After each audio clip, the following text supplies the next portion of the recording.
বউ যদি বিয়ার দিন মুখ খুলতে পারতো।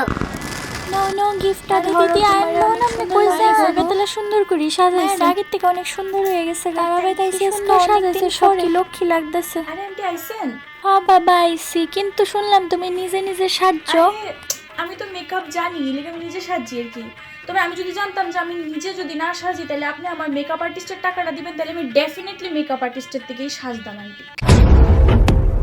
আরে আন্টি খাইছেন তো? খাইছি বাবা। খাওয়া ভালো হয়েছে? হ্যাঁ অনেক, কাপটি রান্না খুব স্বাদ হয়েছে, একদম পারফেক্ট। চাইন কিন্তু বাইরে আবার কিন্তু কথাটা চেঞ্জ করেন না যে ডাইলে লবণ হয়েছে না, তরকারি স্বাদ হয়েছে না, এটি করেন না কিন্তু আর কি।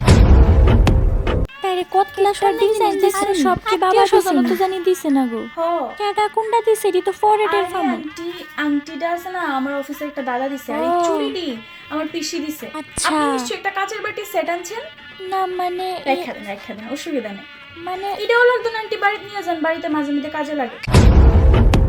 কাঠ ফার্নিচার একটু কম দামি লাগে না? জিনিসপত্র না মানে আন্টি আমি জানি না যে এর থেকেও দামি জিনিস আপনি আমার দেওয়ানের শখ। না না কোনো অসুবিধা নেই আন্টি, আপনি আমার শ্বশুর বাড়ির মধ্যে পাঠিয়ে দিন। হ্যাঁ 3টা খাট পাঠাবেন, 4টা শোকেস পাঠাবেন, আর 2টা ড্রেসিং টেবিল পাঠিয়ে দিন। হ্যাঁ চায়েন আবার এটা কইেন না যে আমি কেমনে এত সুন্দর জামাই পাইলাম, কোনো জাদু টোনা করছি না আন্টি, এমনি পাইছি।